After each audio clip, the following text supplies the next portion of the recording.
नमस्कार, माझ्या चॅनलवर आपल्या सर्वांचं स्वागत आहे। मी बनवत आहे मुगाची कुरकुरीत पण तेवढीच चविष्ट अशी भजी। आता सगळीकडे रिमझिम पाऊस सुरू आहे, कुठे जोरदार सुरू आहे आणि भजी खायची इच्छा होते। तर ही माझ्या पद्धतीची तुम्ही भजी बनवा आणि छान पावसाळी वातावरणात चहा सोबत ही भजी करून बघा आणि खाऊन पण बघा।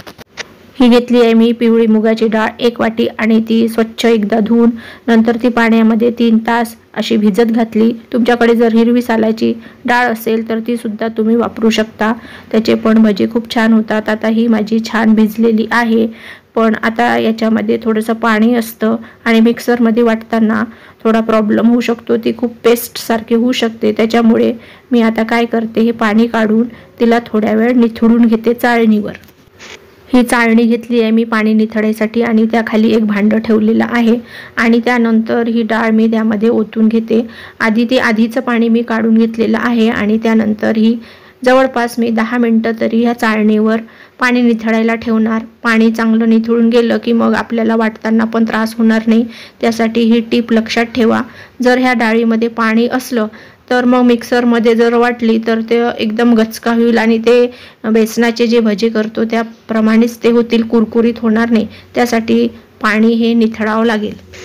1 वाटी मुगाच्या डाळीसाठी मी हा मीडियम आकाराचा कांदा घेतलेला आहे आणि जर तुम्हाला जास्त कांदा आवडत असेल भजीमध्ये तर तुम्ही आणखी घेऊ शकता, पण माझ्याप्रमाणे हा कांदा व्यवस्थित होईल। आता मी हा मीडियम आकारामध्येच कापून घेईल, खूप बारीक पण कापायचा नाही आणि खूप मोठा पण कापायचा नाही। मुगाच्या भजीमध्ये कढीपत्ता खूप छान वाटतो। मी एक काडी घेतलेली आहे कढीपत्त्याची आणि त्यामध्ये 10-12 पानं आहे, तो बारीक चिरून घेते। इथे मी हिरव्या 4-5 मिरच्या घेतलेल्या आहे आणि त्या मी थोड्या अर्ध्या कट करून नंतर मिक्सरमधून बारीक करणार आहे। आणि लहान मुलं असतील तर लाल तिखट वापरा, पण माझ्या मते लाल तिखट वापरलं तर एवढी खास भजी होत नाही। हा अर्धा इंचाचा अद्रकचा तुकडा घेतलेला आहे, हा पण मी डाळीसोबत आणि मिरचीसोबत मिक्सरमधून बारीक करून घेणार आहे। चाळणीवर डाळ ठेवून आता 10 मिनिटं झालेले आहे। पाणी छानपैकी निथळलेलं आहे खालच्या भांड्यामध्ये आणि वाटायला पण छान अशी मस्तपैकी होणार आहे ह्या मिक्सरच्या भांड्यामध्ये। आता ती मी टाकते आणि त्यामध्ये मिरची अद्रक टाकून वाटून घेते।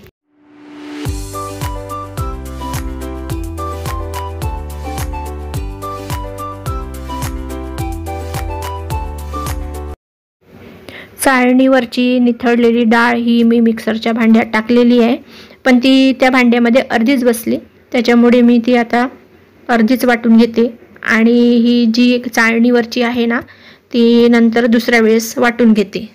आता भांड्यामध्ये ही अर्धी डाळ टाकलेली आहे, तर यामध्येच मी आता मिरचीचे तुकडे करून टाकते आणि अद्रकचे तुकडे करून टाकते आणि मग ती जी उरलेली डाळ आहे ती अशी साधीच वाटून घेणार, त्यामध्ये काही टाकायची गरज नाही।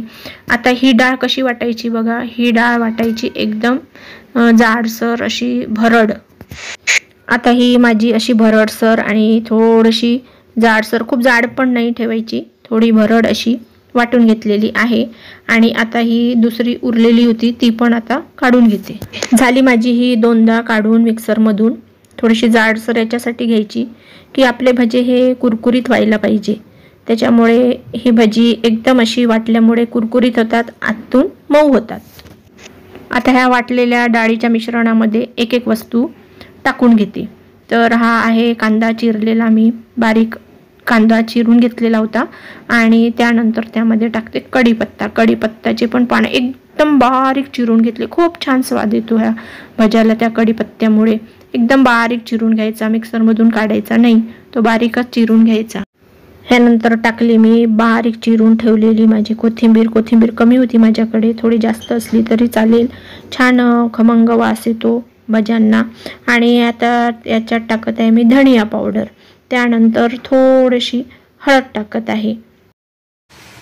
आता टाकत आहे मी 1 चमचा तांदळाचं पीठ। तांदळाचं पीठ हे नक्की टाकायचं, कारण की त्यामुळे मूग भजीला छान कुरकुरीतपणा येतो। इथे मी टाकत आहे मीठ स्वादानुसार आणि सर्वात शेवटी ह्या मूग भजीच्या मिश्रणामध्ये टाकायचं छान कडकडीत असं मोहन। मी इथं टाकलेलं आहे 1.5 चमचा कडकडीत मोहन, ते नक्की टाका। आता हे सगळं मिश्रण मस्तपैकी एकजीव करते मी आणि छानपैकी ते एकत्र मिक्स झालेलं पाहिजे, मीठ, तेल वगैरे, कांदा वगैरे। एवढ्या साध्या पद्धतीने आहेत ही मूग भजी, पण खायला पण तेवढेच चविष्ट आहेत. खूप जास्त काही टाकायचं काम नाही. इथं आपलं आता तेल गरम होत आहे. माझं हे कढईमधलं तेल आता चांगल्या प्रकारे गरम झालेलं आहे आणि आता गॅस करून घेते मी कमी, कारण की तेल चांगलं गरम झालेलं आहे. आणि यामध्ये करते आता मी भजी. बघा तुम्ही, मुगाची भजी एकदम ही छोटी छोटी तळायची, खायला पण छान वाटतात आणि पाहायला पण छान वाटतात. आणि शक्यतो मीडियम ते फुल गॅसवरच ही तळायची. मीडियम गॅसवर ही भजी मी तळून घेते. मला सांगा कमेंटमध्ये तुमच्याकडे पाऊस सुरू आहे का? आमच्याकडे तर बापरे दिवसभर पाऊस सुरू आहे, रिमझिम रिमझिम. आणि त्या मोसममध्ये ही भजी खायला खूप छान वाटतात. मस्तपैकी फक्कड चहा करायचा आणि ही भजी बनवायची.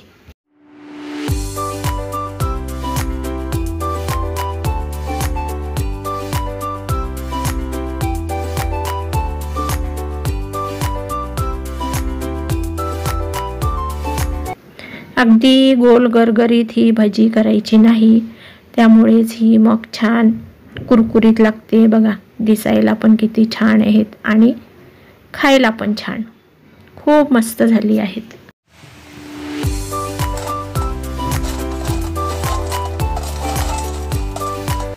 आवाज बघितला का कसा खणखणीत येतो. आता बाकीच्या पिठाची मी पटापटा भजी करून घेते. मी सांगितलेल्या साहित्यामध्ये ही भजी करून बघा, नक्की एकदम टेस्टी होती आणि खायला पण खूप चविष्ट आहेत. तुम्ही त्यासोबत एक फक्कड चहा बनवा आणि त्यासोबत ती भजी खा. माझ्याकडे आहे कढी, तर मी कढीसोबत ही भजी खाणार. माझ्या चॅनलला तुम्ही नवीन असाल तर सबस्क्राईब करा आणि व्हिडिओला लाईक करा, शेअर करा. बाय.